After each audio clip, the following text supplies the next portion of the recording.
Warning, the following podcast has been classified as insanely lucrative. Listener discretion is advised. I did a video on how I do things. I'm showing an example of the keywords that still work, for example, and keyword phrases that stopped working. And I posted that on our Facebook group. Your attention, please.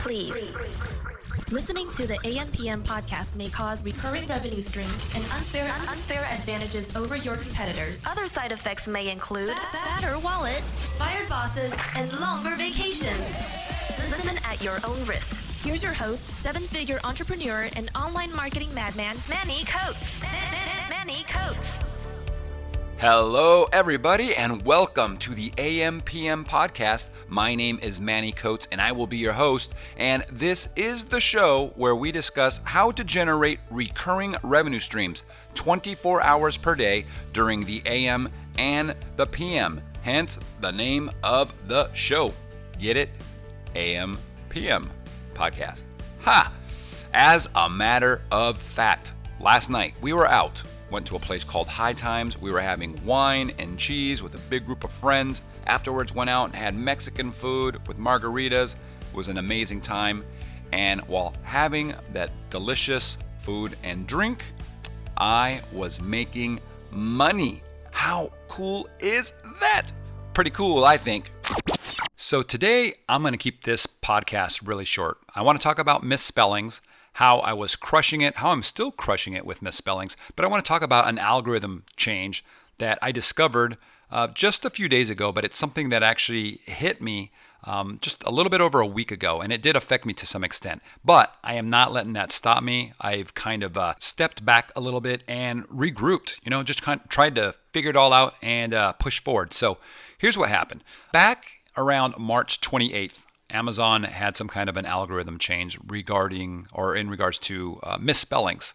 Okay, so that's when I noticed that a lot of the keyword phrases that I was using that were typos and misspellings on my listings had suddenly dropped. They dropped quite a bit. Okay, where I was ranking number one for a specific typo now was like 50 or 60. Okay, so it was like 4 or 5 pages deep now on the search results.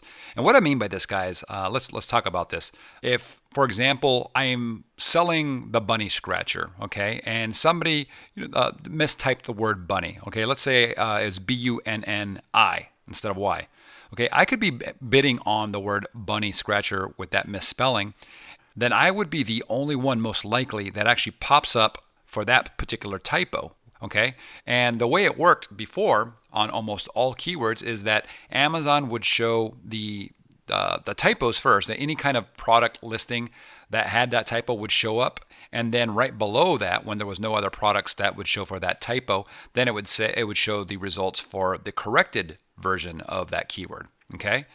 And so it was awesome because I could get top of page 1 for these typos, for these misspellings, and just crush it. I was making really good money with these specific keywords. Now, March 28th hits, and I lose a lot of rank. And then on April 1st, I suddenly stopped ranking for a ton of my keywords. Like, it just stopped ranking. And I was like, well, why? Why was I number 1 or number 2? And then suddenly, I'm not ranking. So I go and I do some research, and I find out that the algorithm change now for a lot of keywords is showing that instead of it showing all the typos first, the misspelling, the results for all the misspellings, it doesn't do that. Instead of a particular misspelling, it's showing the corrected version. So it doesn't even give you an opportunity to see those products that are coming up with those typos. I know this might sound a little confusing. So I actually created a video, okay, that shows me going through, explaining everything. And I show how I actually come up with the misspellings for all my keywords, okay? And I spent a lot of time, hours and hours going through my keywords to get all these misspellings because it still makes a ton of money. Even though the algorithm hit and it affected a lot of my keywords, there's still a ton of keywords and phrases that don't show up that way. Amazon hasn't completely run it across their entire inventory, I guess. I'm not sure why they're doing things the way they do it, okay? But because specific keyword phrases were killed off essentially with the spelling errors, the misspellings, I have to go through now and find new ones to kind of replace those, okay? And so this video that I created actually goes through and it talks about how I find the misspellings, the percentages of misspellings for a specific keyword. Like, for example, one keyword might be misspelled incorrectly. 75% of the time it's misspelled a specific way. Okay, and then the other 25% of typos or misspellings are these other ways. Okay, I want to focus on the one that everybody's misspelling the most. So I'll grab that, and sometimes I'll grab a bunch of the misspellings or typos for that particular keyword. But I talk about that. I show you where to go to get that. I show you all the details of what's working and what's not working. And guys, I was making about 30,000, anywhere between 15,000 and 30,000 last month on typos, on misspellings. It's hard to pinpoint exactly because it's not on pay-per-click, it's on organic. But I know that when I added all of these typos and I added a few other words, my sales exploded. They went up quite a bit. Like I said, anywhere between $500 and $1,000 per day. And they've dropped a little bit since then, but now they've rebounded a little bit since I've been adding other misspellings, and now I'm ranking very well for those. So it's still quite alive. Don't let what I've said in the past, when I announced, I was the first guy, I believe, to announce this algorithm change with the misspellings.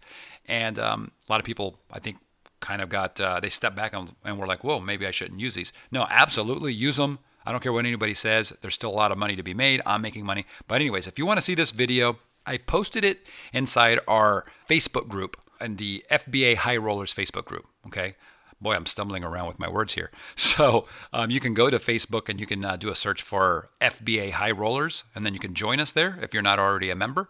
Or you can go to AMPM Podcast, our website, and you can actually click on the Facebook group there on the right, and that'll take you right to our Facebook group. And it's a closed group, right? It's for private. It's a private group. But if you go in there and you request to be added, Guillermo or myself will get you going right away, and you could become one of our members and see the video, watch the video. I'm going to be posting a lot of new videos in there on a much more regular basis now. Okay, so we're going to have the podcast where I can talk about really cool stuff. And then when it gets technical, where I have to actually show things, it's just a lot easier to do a video than to try to explain every detail. Like, go here and click this and do that. In the video, I'm showing you exactly on the misspellings where to go, how to enter something, and where to click to get the results. And then I'm highlighting things. So it's just a lot easier, more interactive, I guess, to show it in the video for that particular thing. So go to our Facebook group. Check it out. You've got to be a Facebook group member to see it. FBA High Rollers. And keep using those typos and those misspelling, guys. Put them into your back-end search terms. Stick them into your descriptions. Put them into your bullet points. Just kind of mix things up. I talk about this in the video. And last of all, guys, if you like this video, okay, that you're seeing, make sure that you share it. All right. Share the video, share the URL of that video with other FBA sellers. They're going to love you for it. So yeah, do me a favor. That would be great. And again, check out our website at ampmpodcast.com if you are at all interested in any of the things that I talk about, which hopefully you do. All right, guys, that's it. Keeping this short. We'll talk to you next time. Bye-bye. You've been listening to the AMPM podcast hosted by Manny Coates. For more information, insider tools, and to get the resources mentioned in this episode, visit ampmpodcast.com.